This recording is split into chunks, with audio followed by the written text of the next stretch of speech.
I'm sorry, I did not put on the recording, but it's good that when Paul is speaking, then the recording starts. Okay.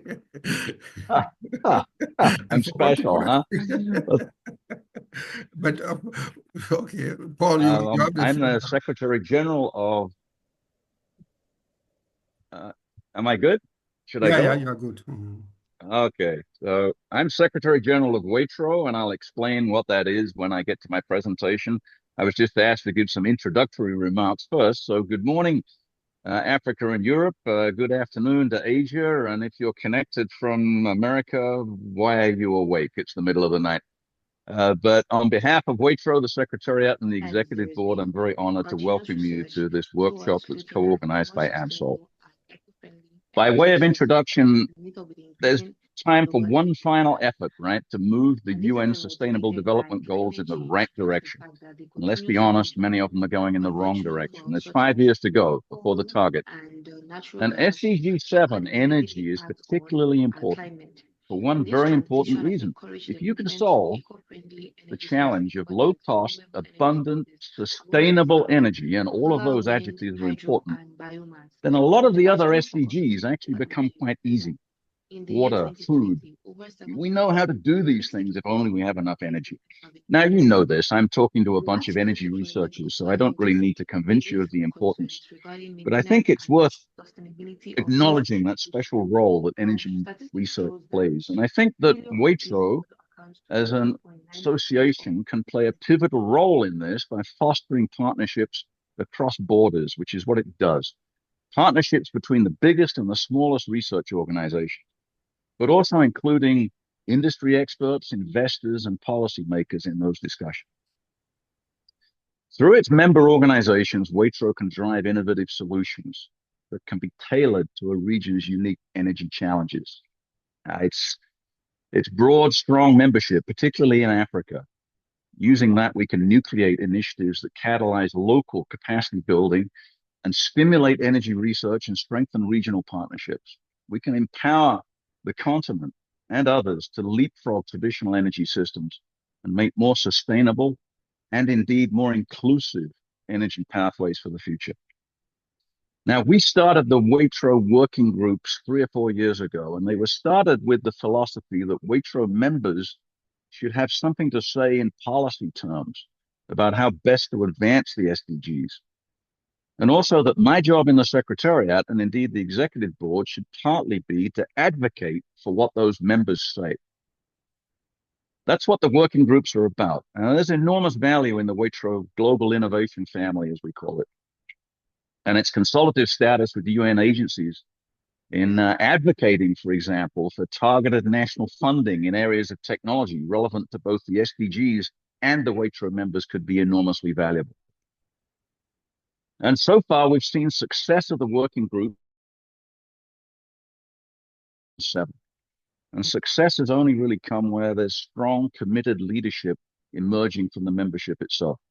And so that leads me to the last note that I wanted to hit, which was to particularly thank Professor Daniel Egby for his leadership of the SDG 7 working group, and indeed his team. And I know they've done a lot of hard work for their exceptional efforts to organize this event.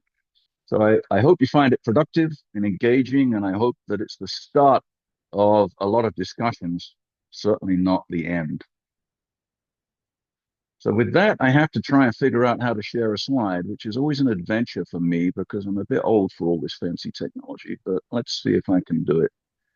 And you should have my first slide, and hopefully it will now move into presentation mode. Can somebody just say hi, and you're now seeing presentation mode with a PPT?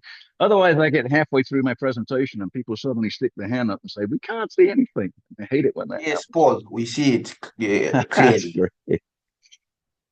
So let's start with Waitro's mission statement. And it's simple. It's to foster innovation on a global scale and drive sustainable development. And I like to focus on these two words, empowering and facilitating for our members. Our members are organizations. The empowering is by organizing things like capacity development workshops to help our members all come up to the same level and learn from one another to be the best research organizations that they can possibly be. And then the facilitating collaboration is where WAITRO, I believe, works best when it works best as a network that connects across borders not just of nations, but also of scientific and technical disciplines, and most importantly, and most difficultly, across cultures. WAITRO is a meeting point where cultures can come together and understand one another's needs and one another's limitations, and learn to work together to solve problems in sustainability. So if you're wondering about the acronym and you don't know, WAITRO is the World Association of Industrial and Technological Research Organizations. It's an independent nonprofit, and it was founded by UNIDO, the United Nations Industrial Development Organization, and has been continuously operating since 1970. So we're 55 years old this year. We've grown to more than 180 members, over 80 countries. And remember, each of those members is itself an organization. So at a rough estimate, we have about 100,000 individuals in the WAITRO network. And the secretariat has been located here at JITRI in Nanjing, China, since 2019. In fact, for the first 4 years, it was a partnership between JITRI and Fraunhofer Gesellschaft in Germany. And that led me to cooperate with one of my great mentors, Dr. Eckhard Beerdumpfel, who was the Secretary General for the first 4 years of the collaboration. And he really taught me what I know about WAITRO, and it was a very steep learning curve. The important thing about WAITRO, again, is its members are research organizations. They're not countries and they're not individuals. That nations infrastructure where countries join the UN. Countries, and we're all very much aware of that these days, countries are very good at finding reasons to disagree with one another. And it often leads to stalemate within the UN system. When you go to research organizations, you find something very different, I find. You find people who want to work together to solve problems. And that characteristic really is strongly woven into the WAITRO ecosystem. It leads to very strong local and regional engagement. And it gives us access to local solutions, to local problems, which we can then connect to the global WAITRO network to have global impact. The importance of this was brought out in the Global Sustainable Development Report that came out in 2023. You can look it up online if you're interested. Most of it was quite depressing reading because, of course, coming out of 4 years of COVID, basically, a lot of the SDGs had gone backwards. But one of the strong rainbows in it for me was this emphasis on the importance of new science, and particularly socially robust science, which is, first of all, is accepted by regional communities and then implemented.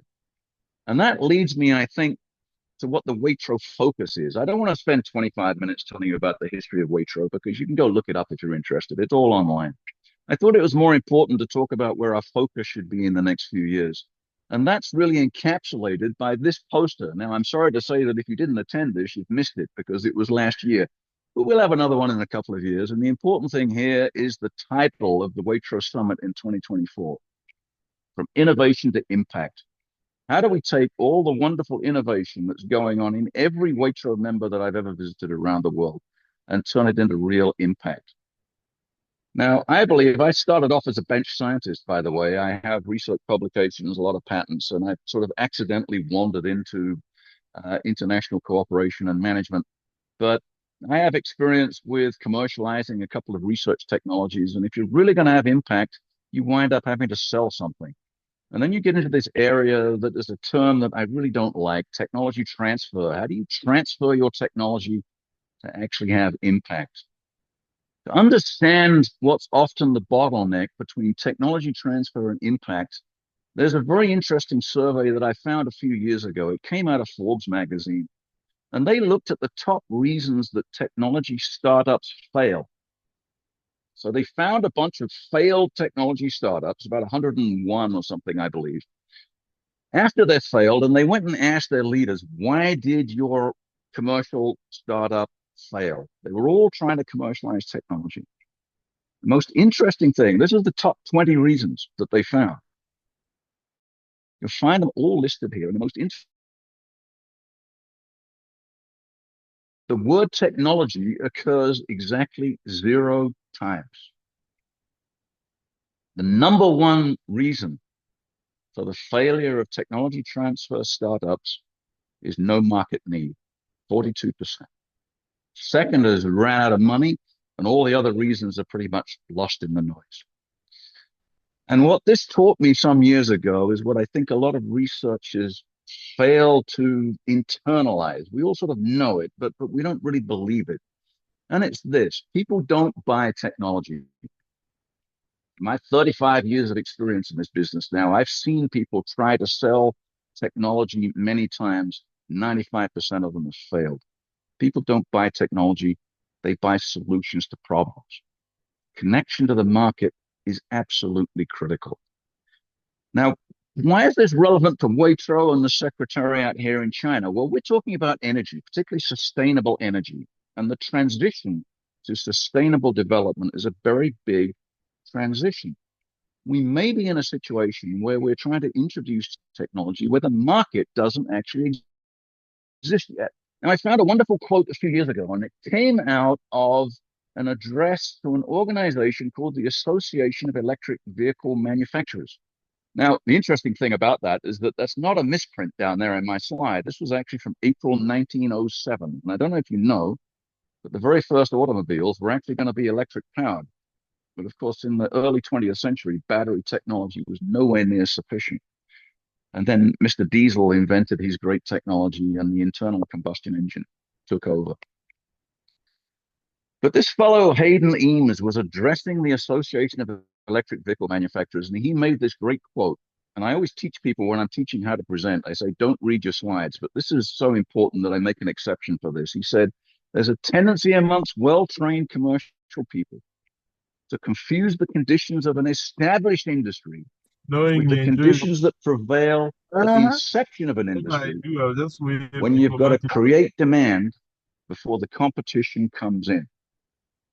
If you don't have a market, then you need to create it in order to introduce a technology as revolutionary as sustainability. And this is a key role for cooperation with China. And this is why it's so powerful to have the Secretariat located here in Nanjing, China. Why do I say that? Well, we're all very aware in the recent year or so that electric vehicle manufacturing in China has leapt a generation ahead of most of the competition. Western media always likes to attribute this to subsidies. I believe they're wrong. And if you look back 16 years ago to 2009, the reason for this is that the central government in Beijing started a pilot program, top 13 tier 1 Chinese cities over to electric propulsion. And it was in response to terrible air quality in cities like Beijing.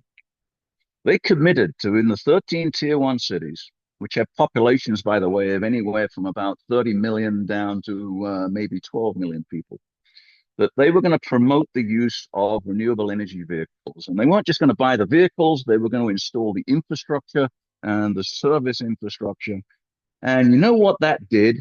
It didn't pick a winner in terms of electric propulsion, but what it did was create a market. And into that market, there came ferocious competition between Chinese developers. They all competed ferociously. And that's the key reason why 16 years later, if you look at the publicly accessible fast chargers, China absolutely dominates the market. If you count the number of electric buses around the world, 98% of them are in China. This data is a couple of years old. I bet you could double all those numbers by now. That's the importance of a market like the Chinese market and the importance of global cooperation in sustainable technology development, because your local market might not be able to support the innovation, but a different market elsewhere on the planet might be more appropriate. And it's not just about China, it's about connecting the world together for innovation to solve the sustainability problem. That's the issue of market. And if you remember, the second most reason for failure was money. Nobody has enough money. We used to send around surveys for what people were interested in terms of capacity development in WAITRO. And the number one feature that always came back was what I came to call the F word in the end. Everybody wanted to look at the F word, that's funding.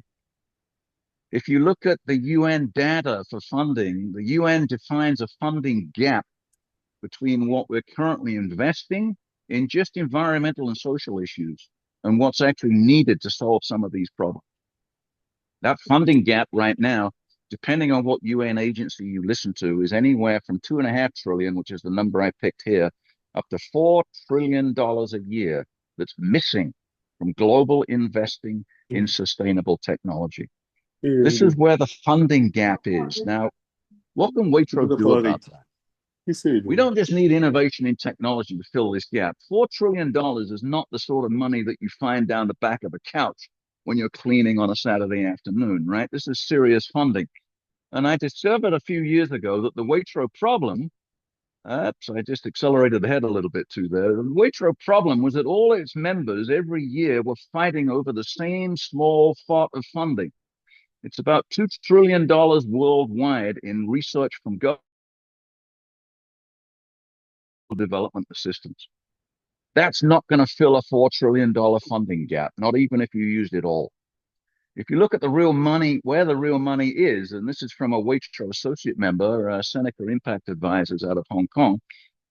If you look at pots of money like global listed equities, global private sector debt, you have an amount of investment that you could possibly access, which is more like $300 trillion every year. That makes a $4 trillion funding gap look relatively small.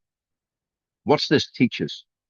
It teaches that the private sector is not just a valuable partner, as I've written here, it's an absolutely crucial partner if we really want to bend the curve and operate at the scale needed to implement sustainable development and save nature. And the money's there because those big blocks of money that you saw on the previous slide, they can't just put them under the mattress. They need to invest that money in something. The problem is that Waitrose members don't have enough investor-ready projects to actually absorb that money. And this is completely understandable because Waitrose members are research organizations, and research organizations focus primarily on early stage technology. So it was obvious to me and the executive board that Waitrose needed to do something different. The first thing we did actually 6 years ago now, is that we changed the structure of Waitrose. Initially, Waitrose was all about research organizations. Our members were all organizations that made their income from research. We introduced a new category of membership, which we call associate members. And these are Waitrose members that come from industry.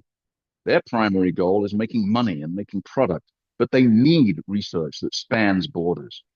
What do you do now you have these members, and we have about 40 of them now in the Waitrose system all around the world? Well, you can put together teams, the research push and the research pull. And the idea now of Waitrose in the future is that we want to bring the investment community into these teams to create projects and to increase our impact on the sustainability development goals by putting these teams together.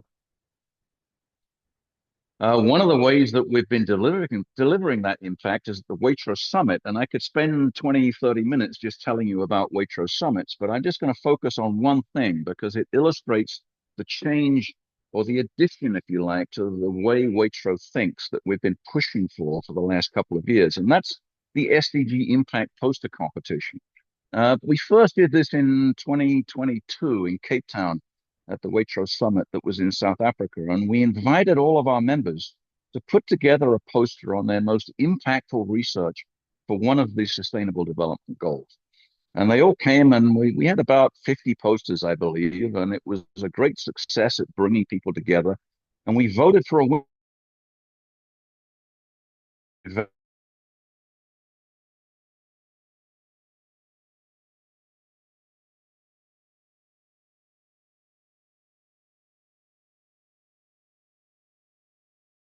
Know how to implement project in the market. And they had one major comment from this.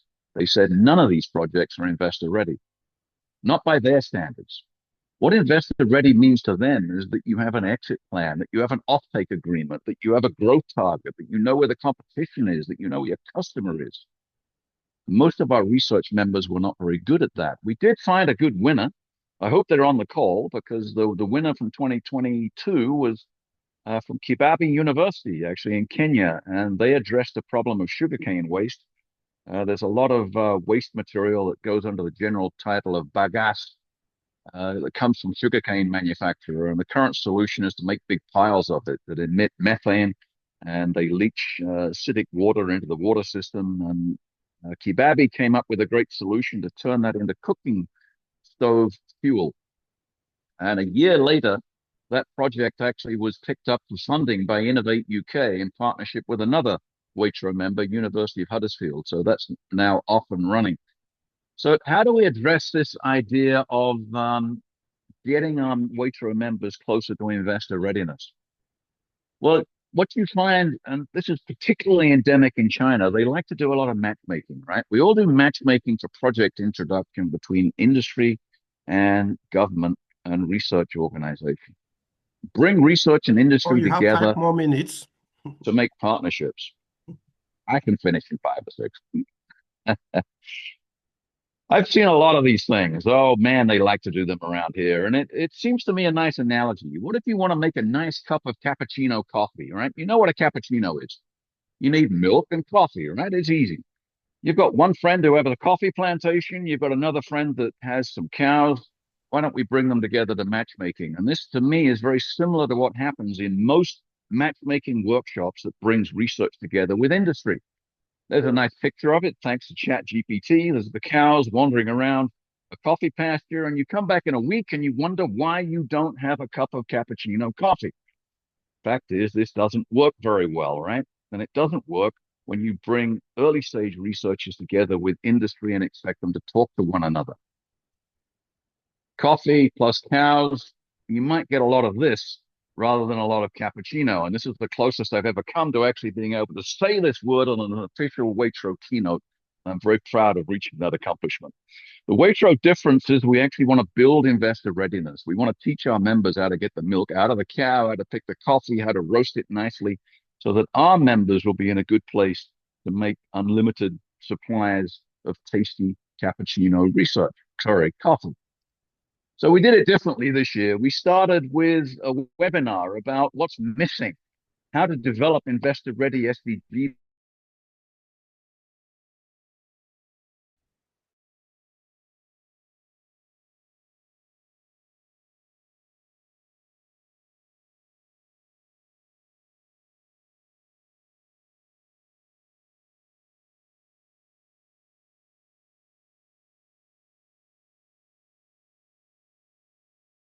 One-minute summary of their talk.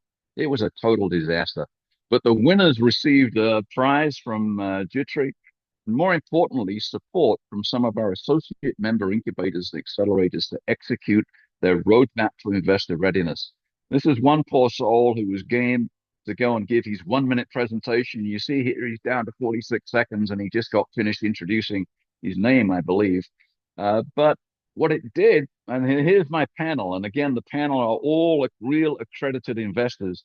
And after the 1-minute presentation, they had 5 minutes to tear these guys apart. And this is the team of finalists. They were very brave and very game to do this.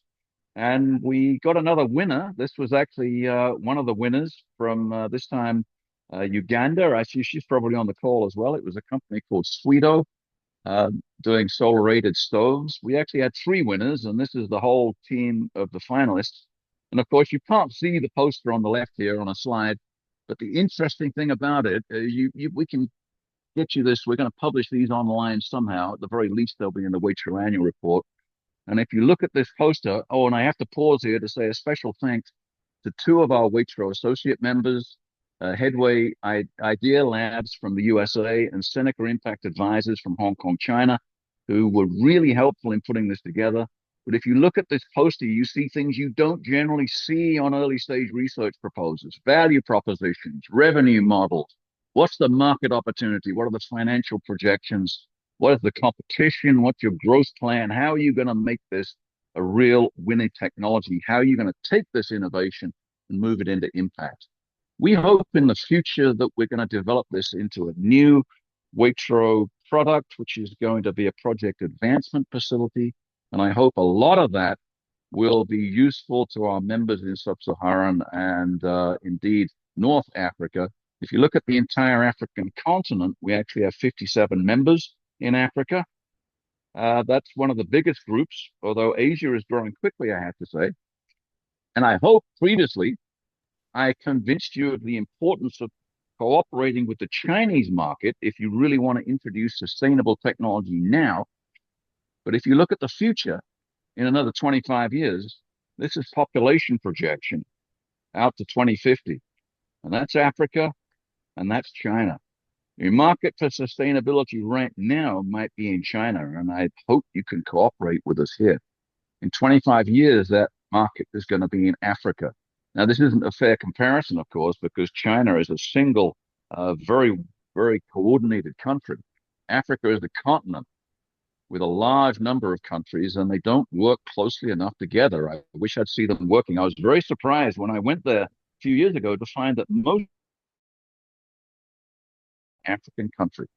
I hope we'll see Africa pull together. And I know where the fault in that lies. You can probably blame the British and the French, but guys, they've been gone for 60 to 80 years now. So I hope this sort of event will help the African continent try to pull together with its enormous potential for innovation and its enormous future market for connecting these innovations to impact. So for that, I'm more or less on time, and I'll just finish with some of our WAITRO online channels. If you're not a WAITRO member, or if your organization isn't a WAITRO member, I'd encourage you to look into joining. And if you are a WAITRO member, get in contact with the Secretariat here at JITRI and let them know what you need and how you want to work and how you want to use WAITRO.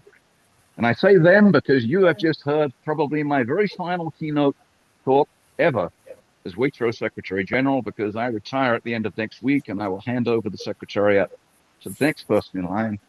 But you can always find me at this address, organicdevices@outlook.com. And that's a strange email name, but I grew up making organic electronic devices based on carbon-based semiconductors, and that's where that came from.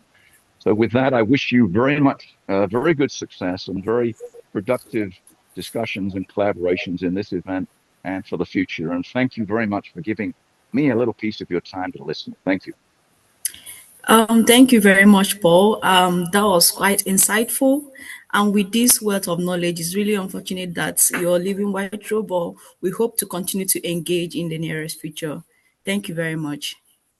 Please, if you're not speaking, we would appreciate if you can mute yourself so that you don't interfere with the ongoing presentations. And we'll be moving right next to the next presenter, and we have next Professor Woo Kim from the World Conference of Photovoltaic Energy Conversion. Please, Prof, you have the floor. Thank you.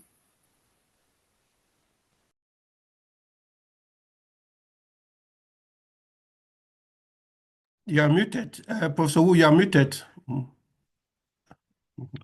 Okay. Yeah.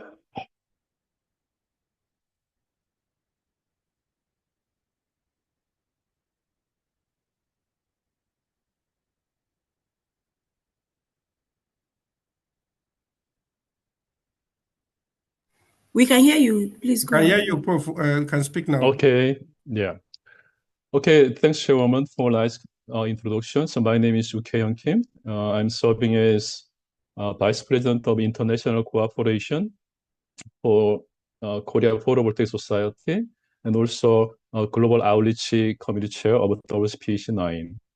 First of all, I would like to thank organizing committee of this conference for giving us an opportunity to. So This background image of this slide is showing the Daejeon city in fall season, which is a venue city for WPC9. It is very beautiful, especially in fall season. The content of my talk will be like this. So firstly, I'm going to give you a brief overview and history about WPC, and also I'll introduce the conference venue city in Korea, and then the vision and goals and tentative technical program will be introduced. Lastly, I'm going to give you some list of activity for the pre-event in GPBC 2024 and 2025. As most of you are, I think you might be familiar to this WPC9. It is called World Conference on Photovoltaic Energy Conversion. Our website is available already. It will be held in November 15th through 20th in 2026 next year at the DCC Daejeon City in South Korea.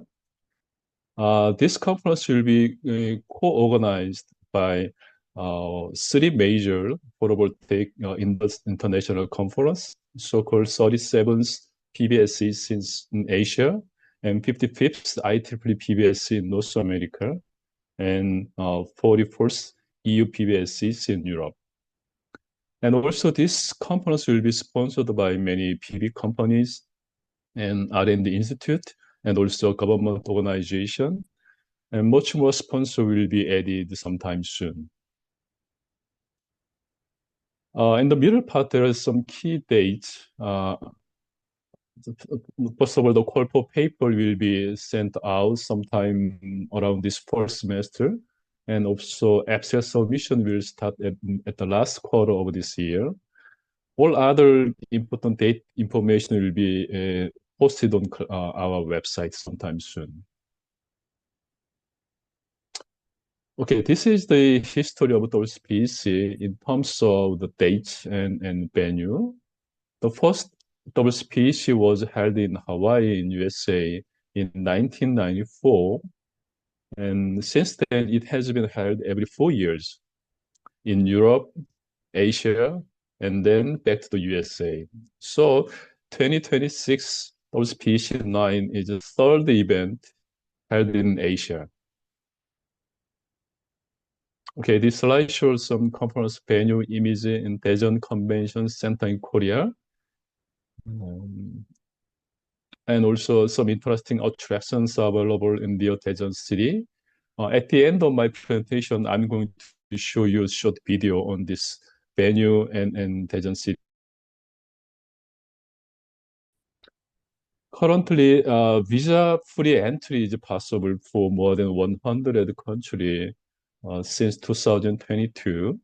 And Daejeon City is located at the center of South Korea, and thus it will be very comfortable to access from anywhere in Korea within 2 hours.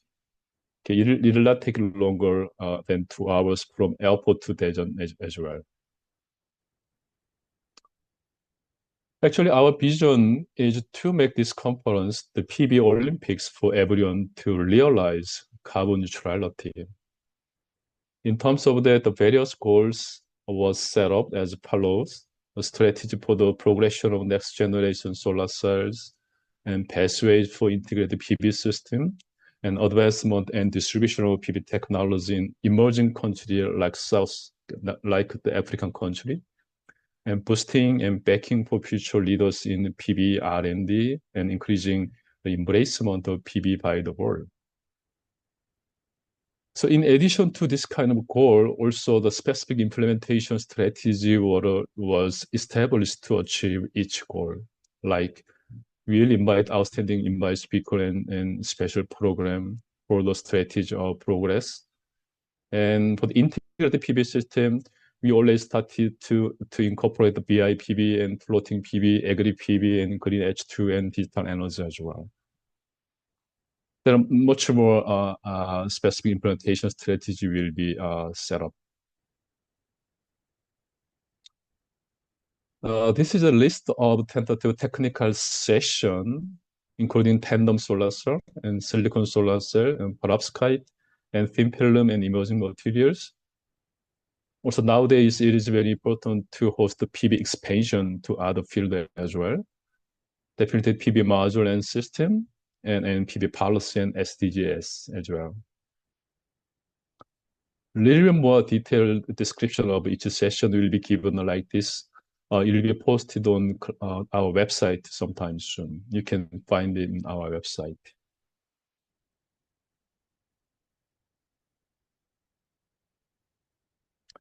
Okay, I think today this is the most important slide, I guess. We do have a global photovoltaic conference held every year in Korea as well. So in order to successfully host WCPC in 2026, several pre-events have been held during this GPBC. Especially in 2024, we hosted Tandem Solar Cell Special Forum, where we invited many experts from all over the world last year. And also we initiated the BIPV Special Forum. And also we Especially, we firstly started to host Pan-Asia PB Symposium by inviting the persons from Kazakhstan, Uzbekistan, and Pakistan, and Turkey, and so on. And also, we are hosting the Women in PB workshop as well. In this year, 2024, we are trying to host a similar one. Also, for the first time in 2025, we are planning to organize Asian-Africa Joint PB Symposium. Yeah, I'm going to talk about a little more about this Asian-Africa Joint Symposium like this. It will be held in 1 day or half day during GPBC 2025, which is scheduled for September 2 through 5 in 2025. The venue will be the GCC, which is the same place as WPC9 venue. I will be the main organizer, and I'll try to invite 3 to 5 countries, but also I'll try to invite 3 to 5 speakers from African country. So if any of you in African country are interested in this symposium, please contact me directly at this email address. Also, my information is also listed in this conference abstract group as well. So after this talk, also sometime next week, I'm supposed to talk with Daniel, who is the organizer of this symposium, about this program as well. I think I have short time, so I'm going to share this short movie with you.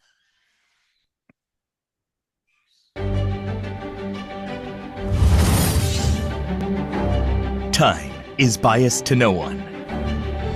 In this moment, the choice I make shapes the future ahead. A choice for a successful future. A choice for those who wish to grow. A city of international conferences where futures change. This is Daejeon.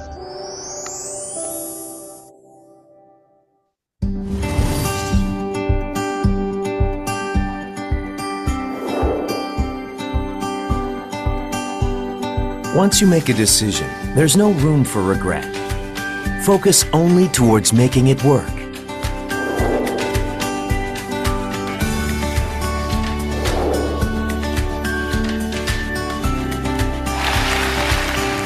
Keep your eye on the goal and work together towards success. In this midst, we are together as one. That's what brings about differentiated success.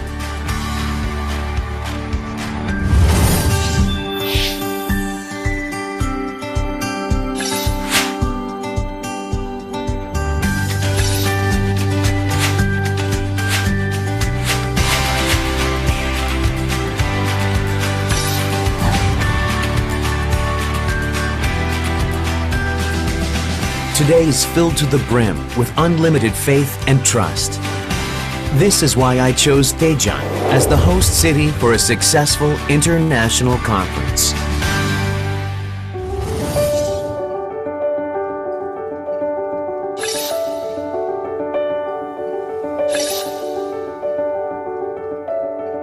Pioneering South Korea's science sector and bringing the future one step closer. Daejeon.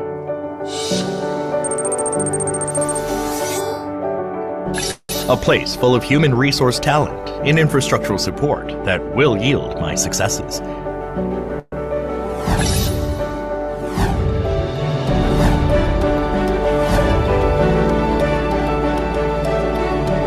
This is where I can grow. This is where I can dream of a better future. I chose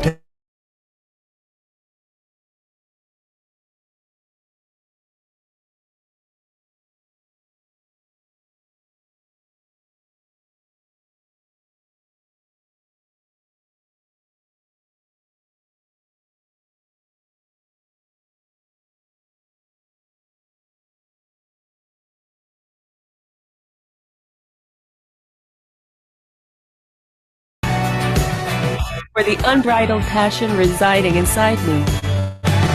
I use this passion to excel and enjoy the exhilarating moments that will help me grow. This is why I choose Tejon.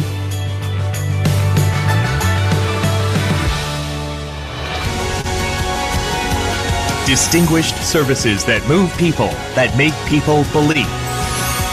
Leisurely relaxation. A place overflowing with exhilarating joy. This is where your choices lead to the best of everything.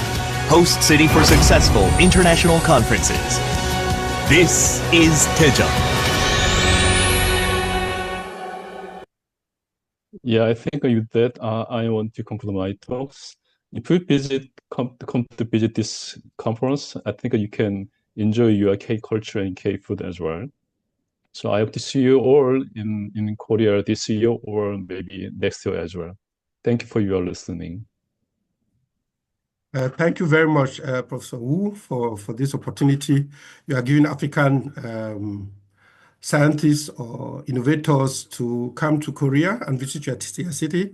As you said already, we are going to have a discussion to see how we can invite some participants for the event this year and also the big event of next year. So thank you very much. And we'll just go immediately to the next presenter, who is my friend. Okay, thank you. Yeah. So Professor Gernot from Johannes Kepler University.